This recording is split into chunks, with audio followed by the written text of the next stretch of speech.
Olá pessoal, bem-vindos à disciplina de Física Moderna 2. Hoje nós falaremos sobre o tema ondas de matéria. E para falar sobre as ondas de matéria, nós vamos começar falando sobre a importante contribuição de um físico chamado Louis de Broglie, um físico francês que revolucionou a física, ao propor que, assim como a luz poderia ter características de onda ou de partícula, a própria matéria teria essa característica dual de partícula ou onda. E aí, em sua tese de doutorado, o de Broglie escreve o seguinte: devido ao fato de que os fótons possuem características ondulatórias e corpusculares, talvez todas as formas de matéria tenham propriedades ondulatórias e corpusculares. Então, o que o de Broglie estava propondo aqui é que uma partícula que pode se movimentar livremente pelo espaço, essa partícula nós podemos associar a ela algum tipo de onda. Então, existe uma onda associada a todas as partículas do universo. Então, o movimento de uma partícula poderia ser entendido como um movimento dessa onda. Só que, claro, essa onda teria que ter algumas características que tornassem possível ela representar uma partícula. Que características são essas? A gente vai ver em outro vídeo. Bom, então o de Broglie propõe que o comprimento de onda dessa onda de matéria seria dado por comprimento de onda de Broglie igual a constante de Planck dividido pelo momento da partícula.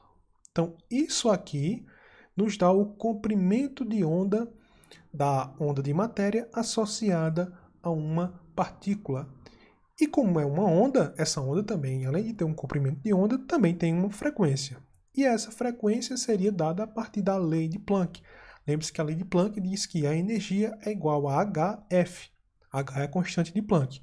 Portanto, a frequência é a energia que essa onda tem dividido pela constante de Planck.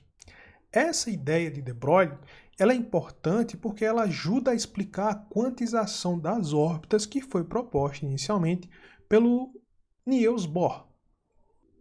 Então, o que é que diz essa quantização das órbitas do Bohr? Segundo o Bohr, o modelo atômico do Bohr, a gente tinha um núcleo atômico e ao redor desse núcleo a gente tinha os elétrons. Só que esses elétrons eles não poderiam estar em qualquer região.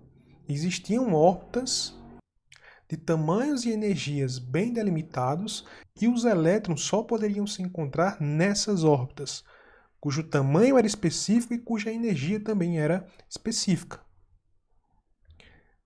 Então essas energias elas eram definidas por essa relação aqui, é N, que é a energia de determinada órbita, determinado nível aqui atômico, seria igual a menos E0, que é a energia do estado fundamental, a energia da órbita fundamental, digamos assim, dividido por N ao quadrado, onde N seria 1, 2, 3, ou seja, um valor inteiro.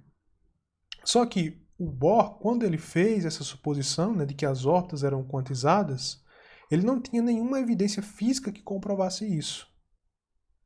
Não existia prova, isso era um postulado e que dava certo na prática para o átomo de hidrogênio, quando aplicado ao átomo de hidrogênio. Só que a ideia do Louis de Broglie das ondas de matéria conseguia explicar as órbitas quantizadas do Bohr. Como? Vamos pegar aqui um nível de energia, o nível de energia é 2, para o qual N é igual a 3, e o que significaria isso a partir do ponto de vista das ondas de matéria propostas pelo de Broglie? Isso significava, na visão do de Broglie, que nessa órbita só seria possível haver uma onda. Lembre-se que aqui a gente está falando sobre partícula, mas na visão do de Broglie existe uma onda associada a essa partícula. Então, para ser possível que aqui fosse uma órbita onde o elétron pudesse estar, essa órbita deveria caber nela uma onda estacionária. E nesse caso aqui, como essa órbita ela é uma órbita de n igual a 3, isso significa que para essa órbita, o módulo de oscilação dessa onda estacionária é 3. Ou, em outras palavras, caberiam aqui, dentro dessa órbita, 3 comprimentos de onda lambda. No caso, se o n fosse igual a 4, deveriam caber 4 comprimentos de onda. E assim sucessivamente. Né? N igual a 5, 5 comprimentos de onda e assim sucessivamente. Isso explicava o porquê das órbitas serem quantizadas. As órbitas tinham que ser quantizadas porque você tinha que ter uma onda de matéria estacionária dentro dessa órbita. Senão poderia haver algum tipo de interferência e essa interferência acabaria com a existência da partícula nessa órbita. Então apenas as órbitas onde é possível você ter uma onda estacionária são as órbitas que de fato existem. E a partir desse princípio também é possível a gente demonstrar outro postulado do Bohr, que é a quantização do momento angular. Então, olhando para cá, o número possível de comprimentos de onda que vai ter nessa órbita é n multiplicado por lambda. E n multiplicado por lambda tem que ser obrigatoriamente o tamanho da circunferência dessa órbita, que é 2πr. Mas, pelo comprimento de onda de de Broglie, a gente vê que o comprimento de onda é a constante h, constante Planck h, dividido pelo momento do elétron, ou seja, h sobre a massa do elétron vezes a velocidade do elétron.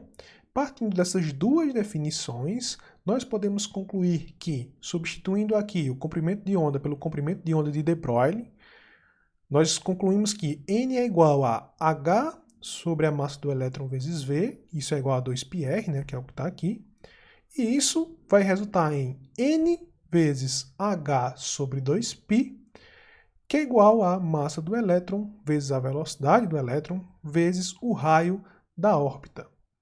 Portanto, h sobre 2π nada mais é do que h cortado, e a massa do elétron vezes a velocidade vezes o raio nada mais é do que o momento angular. Então a gente vê aqui que o momento angular ele é de fato quantizado, porque como n é sempre um número inteiro, né, e h é uma constante, o momento angular sempre vai ser um múltiplo da constante de Planck dividido por 2π, ou seja, h cortado. O momento angular sempre vai ser quantizado. Por enquanto é só, até a próxima.